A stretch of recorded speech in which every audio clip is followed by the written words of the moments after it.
নমস্কার সবাইকে। আজকের এই বিশেষ প্রতিবেদনে আমরা আলোচনা করব এশিয়ার সবচেয়ে বড় ভূ রাজনৈতিক উত্তেজনা যেটি বিশ্বকে শিহরিত করে রেখেছে।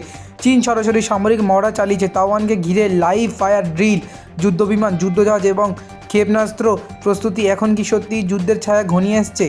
চীন দীর্ঘদিন ধরে দাবি করে আসছে তাইওয়ান হলো চীনেরই একটি অংশ, যাকে একদিন ফিরিয়ে আনতেই হবে। অন্যদিকে তাইওয়ানের অবস্থান একেবারেই আলাদা। তারা নিজেদের স্বাধীন রাষ্ট্র মনে করে এবং যুক্তরাষ্ট্রসহ পশ্চিম দেশগুলো তাদের সমর্থন নিয়ে আসছে। এই টানাপোড়েনের মধ্যে গত কয়েকদিন চীন শুরু করেছে সবচেয়ে বড় সামরিক অনুশীলন, এনসার্কেল ট্রেনিং, যেখানে সরাসরি মহড়া করা হয়েছে তাইওয়ান দ্বীপকে ঘিরে।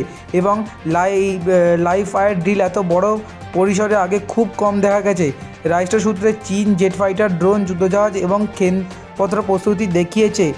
এই সামরিক মহড়ায় দেখা গেছে যুদ্ধবিমান আকাশে সরিয়ুদ্ধ উড্ডয়ন, ড্রোন সোজা আইওয়ানের আকাশ সীমা লক্ষ্য করে অনুশীলন, নৌবাহিনীর বড় ডেস্ট্রয়ার ও সাবমেরিন পজিশনে চেঞ্জ, সৈন্যদের সৈকত বুতুরি ট্রেনিং, যেন ভবিষ্যতে স্থল আক্রমণের প্রস্তুতি। সবচেয়ে উদ্বেগজনক মুহূর্ত ছিল মহড়ার প্রতীকী ব্রহ্মবর্ষণের অনুশীলন। বিশ্বকরে বলেছেন, এটি সরাসরি বার্তা, তাইওয়ান তুমি যদি পাল্টে অবস্থান নাও, আমরা প্রস্তুত আছি।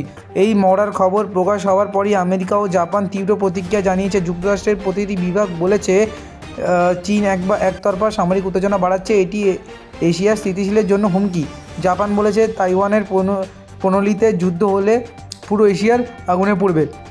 এদিকে আন্তর্জাতিক অর্থনীতিতেও এর প্রভাব পড়তে শুরু করেছে। এশিয়ার শেয়ার বাজারে নিম্নমুখী চাপ এসছে। কারণ বিনিয়োগকারীরা ভাবছেন, যদি কোনো বড় সংঘাত শুরু হয় তাহলে এশিয়ার ব্যবসা বাণিজ্য থেকে থেমে যাবে। বিশেষ করে প্রযুক্তি ক্ষেত্রে তাইওয়ান বিশ্বের অন্যতম চিপ উৎপাদক, তাই যুদ্ধ হলে পুরো বিশ্বের প্রযুক্তি বাজারে স্পষ্ট হয়ে যাবে। এখন বড় প্রশ্ন, এই মহড়া কি শুধু দেখানো, নাকি এটি যুদ্ধের পূর্বাভাস? বিশেষজ্ঞরা বলেছেন, চীন হয়তো সরাসরি এখনই যুদ্ধ শুরু করবে না, কিন্তু ধাপে ধাপে চাপ বাড়ানো এটাই তাদের কৌশল। মহড়া করে তারা পরীক্ষা করেছে নৌবিহান, বামন বাহিনী ও লজিস্টিক কতদূর প্রস্তুত। অন্যদিকে তাইওয়ান বলছে, আমরা ভাই না, আমাদের সেনাবাহিনী দেশ রক্ষার জন্য প্রস্তুত। তাইওয়ানের সাধারণ মানুষের মধ্যে মিশ্রিত প্রতিক্রিয়া, কেউ আতঙ্কে, কেউ আবার বিশ্বাস করে চীন শুধু ভয় দেখাচ্ছে। অতএব চীন তাইওয়ান উত্তেজনা শুধু একটি দ্বীপের গল্প নয়, এটি বিশ্ব রাজনীতি, বিশ্ব অর্থনীতি এবং ভবিষ্যতের বড় শক্তি সংঘাতের কেন্দ্রবিন্দু। যুদ্ধ নাও হোক, কিন্তু সামরিক উত্তেজনা এশিয়াকে আগামী বছরগুলোতে আরও বড় হুমকির ভূমিকায় ফেলবে। আপনি দেখছিলেন টিভিএক্স নিউজ টুডে এর বিশেষ প্রতিবেদন। এই ধরনের আন্তর্জাতিক বিশ্লেষণ আরও পেতে চ্যানেলটি সাবস্ক্রাইব করুন, লাইক দিন ও কমেন্টে আপনার মতামত জানান।